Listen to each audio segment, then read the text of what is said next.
Hello and welcome back to freephotoshop.com and tutorial number 16 in our long and detailed series looking at the levels command. If you watched the previous video, then you'll know everything there is to know about the eyedroppers inside this levels dialog box.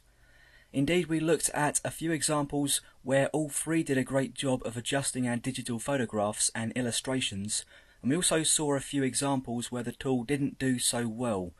Well, now I'm going to show you a super accurate way of setting the black and white points inside a photograph using those two eyedroppers. Now, I already have an image open on screen here that will serve me well for this demonstration.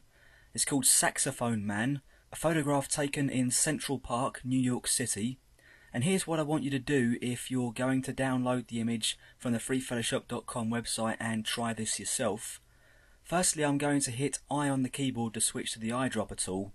Then I'm going to come up here to the options bar and make sure I've got point sample selected as opposed to any of the other sampling options. Now, if you followed along in the previous video, you'll no doubt have your palette set out the way that I have, and that's going to work out just fine in this tutorial. My problem here is that I'm working in a 1024 by 768 capture area, which doesn't leave me much space for maneuvering around here. So I'm going to drag the info palette out from the clusters like so, and then just collapse the cluster by hitting this little arrow here, which is a new feature of CS3 by the way. Now I'll just position the info palette down here so that we can see as much of the image as possible. Now for the main event. We are going to find the exact pixels that currently represent the lightest and darkest inside the image, and then map the lightest pixel we find to white and the darkest pixel we find to black, and we're going to do that with aid of the threshold command. So seeing as I've hidden the layers palette, I'm going to come up here to the layers menu and select adjustment layer. Then I'll choose threshold, and you can also do this from the little button at the bottom of the layers palette should you choose to go that way. For now, I'm not going to worry about naming the threshold adjustment layer here, so I'll click OK to accept the default name, and that not only opens up the threshold dialog box, but it also turns the image to black and white. Now, just in case you're not familiar with this command, let me explain what's going on here.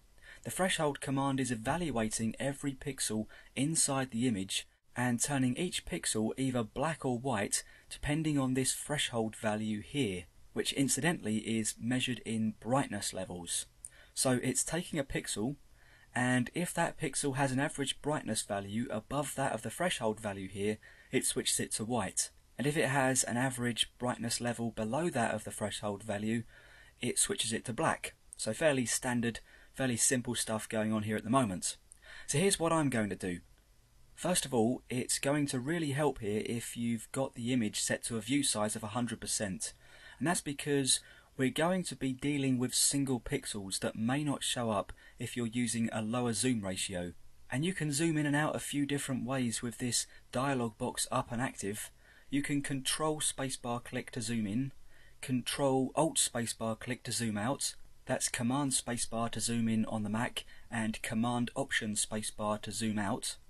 And something to watch out for while we're talking about it, sometimes if you're doing that and the dialog box disappears, then that's because the OK button was actually active, and when you press the spacebar you inadvertently press the OK button.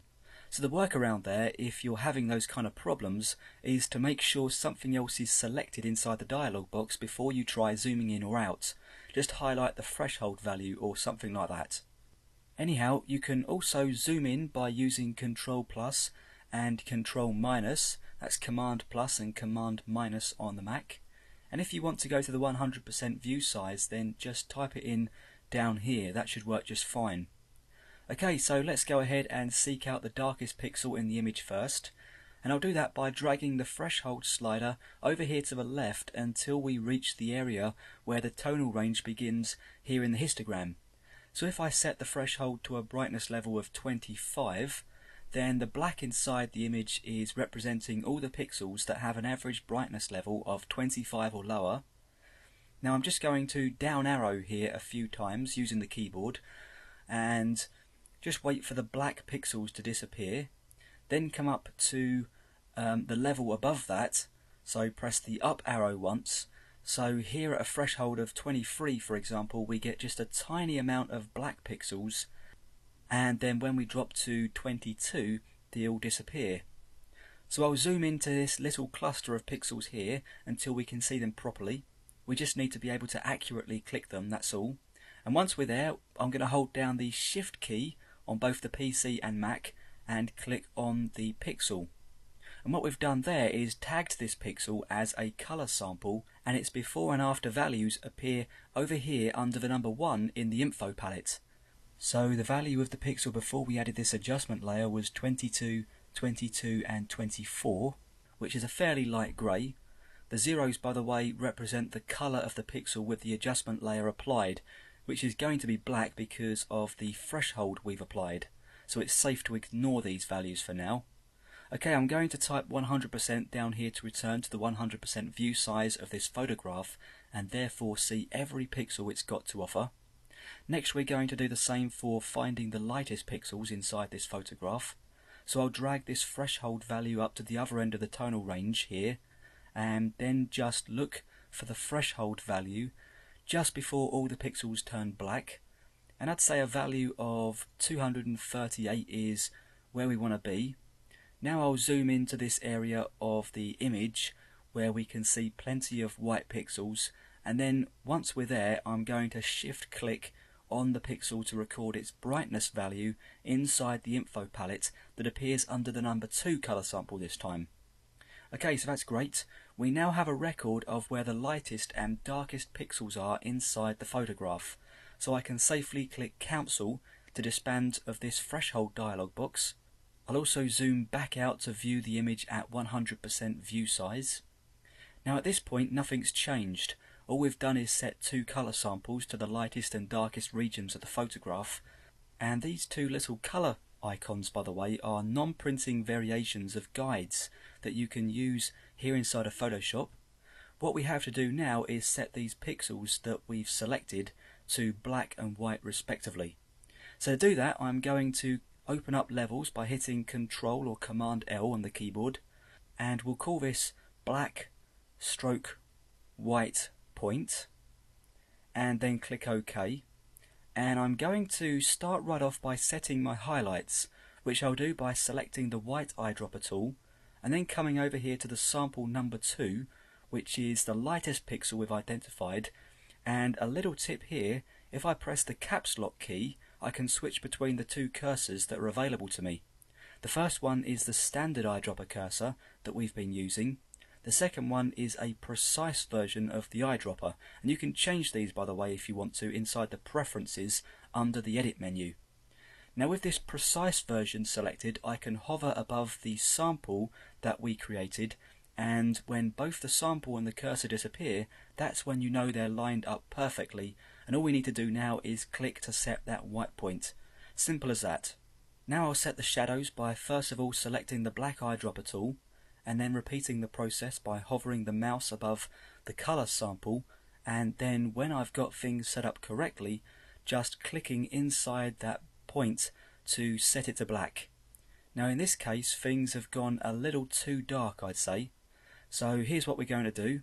I'm going to double left click the black eyedropper and then set the black value to 0 for hue and also 0 for saturation, and then something like 5 for the brightness value.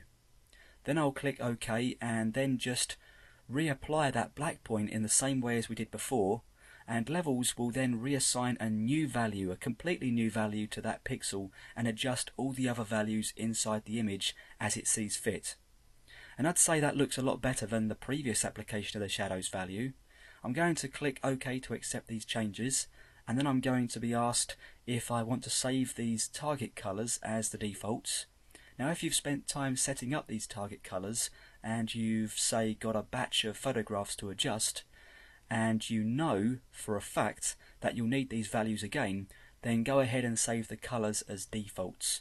On the other hand, you have to be careful if that's what you want to do, because you'll never again be setting black to true black, and that could cause problems further on down the road, especially if you're like I am and go ahead and forget that I've done it. Either way, I'm going to go ahead and click no here in this situation, so that the next time I come in here things are going to be back to normal. Now finally, just to mention, a lot of images that you bring in here are going to have tails associated with the histogram, or maybe even blown highlights and shadows. And that's especially going to be the case if you've been shooting in automatic mode, because a function of the camera's automatic mode is that it tries to set the black and white point so you don't have to. This is a method that you wouldn't use for every photo in your collection anyway. Instead, you'd maybe want to set this up on perhaps one or two of your best photographs that you want to look absolutely perfect. A kind of special occasion method is what this one comes out as, I'd say. Okay, I'll tab away the palettes, and then I'll right click this grey border and choose to set it to black so we have a better environment to preview this amazing photograph taken of the saxophone man, whoever he might be.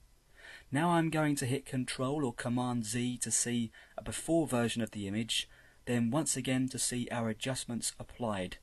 And there wasn't a lot wrong with this one in the first place, but we've managed to turn a great photograph into a fantastic photograph thanks to using these colour samples and applying our own interpretation of shadows and highlights to them, all using this amazing, powerful function of Photoshop called the levels command. Once again, just in case there's any doubt, here's before and here's the result.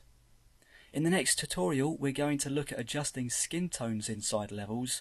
As far as this tutorial goes though, thanks for joining me here at freephotoshop.com, and I'll see you in the next video.